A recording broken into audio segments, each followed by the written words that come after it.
What's going on, everyone? Welcome back to the channel. If you're new to the channel, my name is Tanner Smith and I am your host of Smedia. A lot of Subaru related content, that's all I really do. Today I wanted to go in and dive about how to keep a Subaru reliable.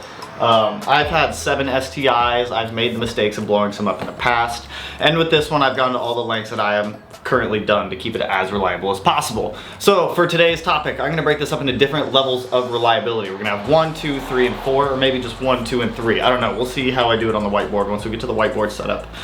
But I feel like this is a very important topic. I see this on almost every forum that I go on Facebook, Instagram, Naziok, everything.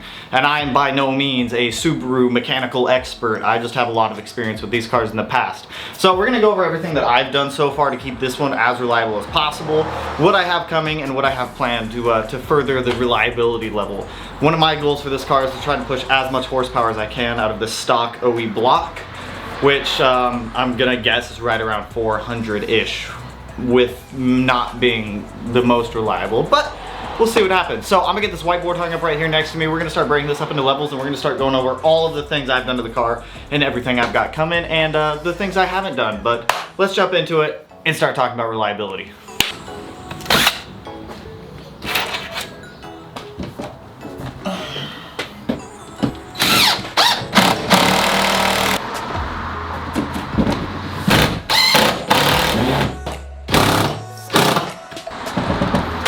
Two and a half, good enough, right? These are gonna be our 3 levels for reliability. So we got daily driver, level 1. We got modified, level 2. We got, let's say you're going all out track car, level 3. This category, I'm not gonna be the best on, but I will do my best to help inform you for what I got, for what I know. So let's just jump into going through these levels. Level 1, daily driver. Everyone drives their Subaru every day almost. If you're buying one, you're probably buying it as a daily driver. So some of the 3 main factors that go into reliability for having a WRX or an STI, your driving style. Your driving style is really gonna dictate how your car reacts long-term to the abuse that you put on it. If you're launching it every day, you can expect that it's not gonna last that long. You're gonna wear out your clutch, your engine's not gonna be happy, and if you're not staying on top of regular maintenance, it's gonna blow up and no one will be happy. You're gonna be left with a big bill. You're either gonna go with the built block or you're gonna try to be mad at Subaru because he abused your car. Don't be the one that abuses your car. I mean, if you're gonna abuse it properly and do all the proper things before abusing it. But I'm all for it. Secondly, maintenance. Maintenance is really overlooked when it comes to these cars. I bought a lot of them in the past that have not been maintained, and I had to go through and do a lot of stuff to get them up to the level of being reliable. Some of the main things, these are not Subaru related specs. These are what I do when it comes to my cars to keep them at the reliability level that I want. Oil changes every 3,000 miles, no later. The oil breaks down. These cars get hot. They don't like it. Change your oil. Use whatever oil you want. In the wintertime, I use Rotella when it's colder. In the summertime, I use Shell. But whatever your preference is, just change your oil every 3,000 miles, guys. Don't blow up your car and then blame it on the car itself. Spark plugs, I do it every 10 to 15,000 miles. These cars detonate a lot, especially in some of the other cylinders. Cylinder 4 and cylinder 3, I've seen a lot of detonation. Change out your spark plugs. I do it 10 to 15,000 miles. I've done a video on it. If you don't know how to do it, check out the video. I'll link it somewhere in here, and it'll help you walk through the process. Transmission and differentials. I always do the front diff every 15 to 20,000 miles. I don't like getting a lot of buildup in there. I like everything to be nice, nice and tight. Nice and tight, don't want to break any gears. I mean, these transes on the STIs are pretty durable and they can handle quite the beating, but just stay on top of the maintenance when it comes to that stuff. I do a coolant flush every 15,000 miles just to get any of that old worn coolant out of there. It's cheap to do. It's like $45. Just burp your coolant system. Stay on top of it. Last thing for daily driver level, big one, air oil separator. I recommend 4 brands, Crawford, IAG, the Street Series, if you're gonna get one. I wouldn't get the competition level until you're going into modified or track down here. Your Perrin is also a good brand. I've never used Perrin, but I've seen some good results from them. And then lastly, Cobb. Cobb is just essentially a rebranded IAG Street Series air oil separator. These are the basic stuff that you're gonna wanna do for your daily driver level 1 reliability when it comes to a Subaru. Maintenance and driving style are gonna port over to both level 2 and level 3, so these are going to be major factors that go into the reliability of your car. If you're not doing these 2, your car's not going to be happy. But that's going to cover the stage 1. I'm going to grab the camera. We're going to go check out my engine bay. I'll show you guys my air oil separator just so you guys can kind of get a glimpse of it. I run the IAG Street Series one. It's a big help. It reduces blow by, so that way you're not getting all that oil going into the turbo.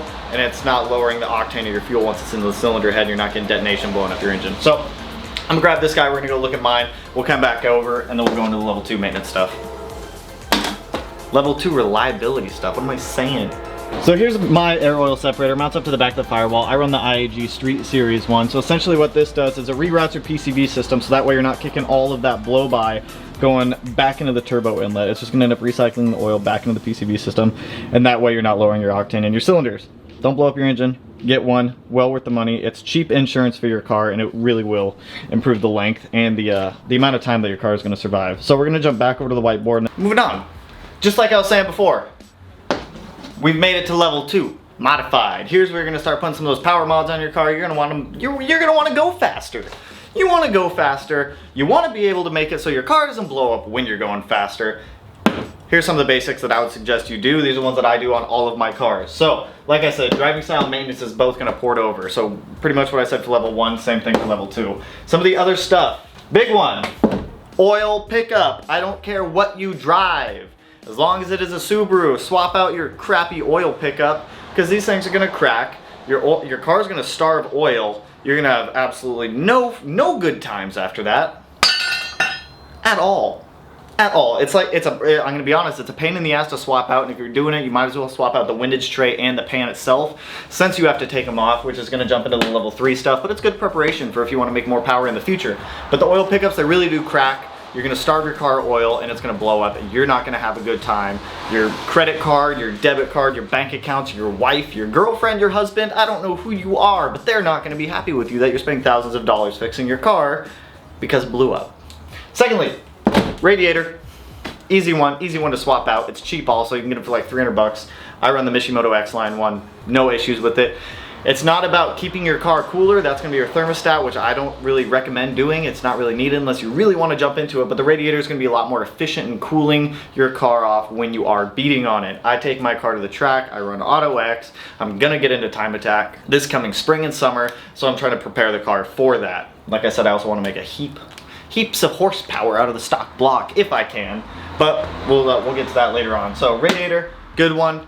Help keep your car cool, help it be more efficient in doing that. Radiator fans if you really want to go the extra mile, but I'd categorize radiator fans in the level 3 category, but up to you. The cylinder 4 cooling mod by Get a Dom. I would highly suggest this one. So what this does is it increases the coolant flow in the left cylinder, or in the left head. So that way it reroutes it from the heater core, pumps it into the left head, and it really helps keep cylinder 4 cooler. It reduces detonation, reduces hot spots, it decreases the delta on that as well, so that way you get a lot more reliable, consistent temperatures out of it. I just bought one last night, 80 bucks. I'm gonna be doing an install video on it in 2 weeks, a week or two, I don't know, but I'll be doing an install video on this one, so if you're considering it, jump into it. It shouldn't be that bad. It's a plug and whatnot, but cool your cylinder 4. Make sure it's cool. You don't want it to blow up. Get a proper tune. All you people out there who think you can just slap all these parts on with an access port tune and send it, don't do it. Don't do it. If you really want to keep your car reliable, you want to make reliable power, get a proper tune, get a pro tune, get an e-tune, get something that is not an off-the-shelf map. Off-the-shelf maps are designed for just, hey, we got an intake, we got a downpipe, we're throwing it on the car, let's see what happens kind of thing. We're not doing that. Make sure you get a proper tune. It's well worth the $400. That's the general price for tunes that I've seen in the past. Get a proper tune, really. I cannot stress that one enough. This is probably the biggest reason why I see Subarus blow up is tunes. Don't do it. I understand you want an HK, a super sequential blow off valve, and you want to hear the on your car whenever you shift. Don't do it unless your speed density. That'll be another video we get into of bypass valves versus blow off valves later on down the road, but lastly, gauges. Gauges are a great thing. Yes, they're a little expensive. Yes, they're a pain in the ass to wire, but they tell you things before your car does them. So if your car is dropping oil pressure, you can look at your oil pressure gauge. You can see that you can shut the car off before it's too late. Air fuel ratios, if you're getting into boost and you see it's getting way too lean, stop. Just stop. Boost gauge, if you see you're over boosting, stop. It's telling you the car is doing something wrong, and it's a notification to you so that you don't blow it up. They're great safety warnings, and I would honestly highly suggest gauges. The only three that I run are air fuel ratio, boost, and oil pressure because that's all I really deem necessary. Coolant temp, if you really want to get into the details of it, I don't think coolant temp is really necessary for level 2, more or less level 3 once you start hitting the track all the time. But these are some of the basics that I would suggest for that level 2 modified category. If you're seeking that reliability and that power, at least do the basics of this stuff. This is what I recommend. Oil pickup, I would recommend the Killer B one. They make a great one. That's the one I run. Radiator, Mishimoto makes a great one. I think Process West makes a pretty good one also. I'm not sure on that. The cylinder 4 cooling mod, get it from the Get a Dom tune dude. Dom. He's the one who really patent pended that one. There's a couple replicas I've seen out there that use plastic fittings. At least his comes with a metal one, so that way when it heats up over time, the metal's not going to break down. The tune, go to your best local tuner. I go to Cobb Surgeline whenever I get tuned. Cobb Plano tuned my old 08 STI also. They did a fantastic job. And gauges, get whatever you feel. I mean, I run AEM. You can get Pro Sport, you can get Perrin, you get whatever you're feeling. But I'll grab the camera. We'll jump into a couple of these ones. I showed you guys that crappy oil pickup down there. You guys saw the Radiator in my last one. Actually, we're not going to jump into any of these. If you've seen any of my past videos, you know what they look like. So, I'm going to write the stuff up for level 3, and we'll jump into it. We're jumping into level 3 stuff. This is the category I would say I'm not the complete best at, but I'm going to take a shot at it and do what I can. So, level 3, you're not a dedicated track car, but you go to the track quite often. Oil pan, I'd say Killer B. You're going to be turning a lot. When you get into those high force turns and you're going fast, you get the oil that sloshes around in the pan everywhere. When you get the oil sloshing and it doesn't hit the pickup tube, you're sucking up air and it's going to blow up. So get yourself a bigger capacity oil pan. Killer B one, great product. I run it. The rest of these I don't have yet, but are in the queue. Oil cooler, I've been looking at the Process West and the Perrin oil coolers to help keep the oil temps down. When you're beating on the car, the oil's going to get really hot. It's going to break down a lot faster than it would if you don't have an oil cooler. An oil cooler is simple to install. They come with the adapter plates and it's just running 2 hoses essentially. They're a little pricey. I think the ones I've been looking at are around $700-800, but for the money and the investment, I think it's worth it. Built block. When mine blows up, I'll be there, but getting yourself a built block rather than staying on a short block, if you're, or an OEM short block, if you're looking for that high horsepower, something that's going to be necessary. Like I said at the beginning video, I'm going to try to pull as much horsepower I can out of this stock block before it blows up, but when it blows up, I'm just going to jump over to a built block, but I'm kind of pushing for that one because I want a built block anyways. So built block, if you're seeking high horsepower cars or even moderate horsepower cars when it comes to these, you're going to need a built block. These cars are not made to handle high horsepower on the stock block like you would like a C7 or a Z06 or a Demon. It's a 4-cylinder car. It's a 4-cylinder turbo car. You can only expect so much. It's not an iron block. It's aluminum. So they're a little brittle. But built blocks, if you're going for horsepower, get yourself a built block.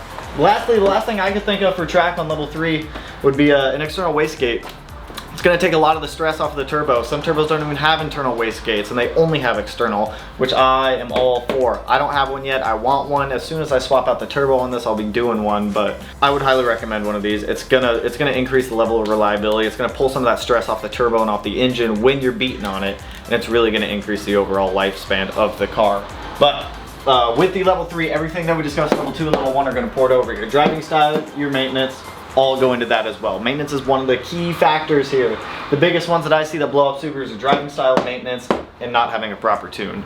The others are really good supplementary things to help increase the lifespan of your car, but this is what I got. This is what I got for you guys, and I hope it helped someone, but let's move this camera back up to our position and we'll wrap this up. So that's what I got for you guys when it comes to keeping these cars reliable. I will link below this list that I made up here on the board, and I'll also link my recommendations. I'll also link the parts that I use on my car when it comes to the reliability factor of keeping a Subaru from blowing up, because I see it on a lot of posts. And if you're modified, don't take it to Subaru and expect a warranty. Some dealers might do it. I'm gonna assume that most of them won't. That little black box in there, they're gonna be able to read that regardless of what parts you take off the car and then take it in. So if this video helped you, smash the like button below. I appreciate it. I appreciate all the time that you guys spend here, and I'm always open to taking requests for videos. If it's an install video, I'll try my best to find someone in the local area who's installing that part or needs help installing that part. I've already done a lot of my stuff prior to starting my YouTube channel, and I apologize. I don't apologize for that. I don't. I'm not sorry. Not sorry at all. So, If it is a install request, drop it below. Drop any feedback you got. If I missed anything on my list that you guys want to see on the future reliability stuff, drop it below also. This is what I could think of, what came to mind after doing a little bit of research that I didn't already know. Like I said, I've had a lot of these cars. I know a lot about them, so feel free to ask away if you guys have any questions as well. And if you're not already subscribed to the channel, right up here or right up here. I don't know where I'm gonna do it yet, but it's gonna be under one of these hands. Anyways, I will catch you guys in the next one. I got more installs coming up. Woo! Woo! I'm excited. Peace out, homies. Woo! Lost the hat.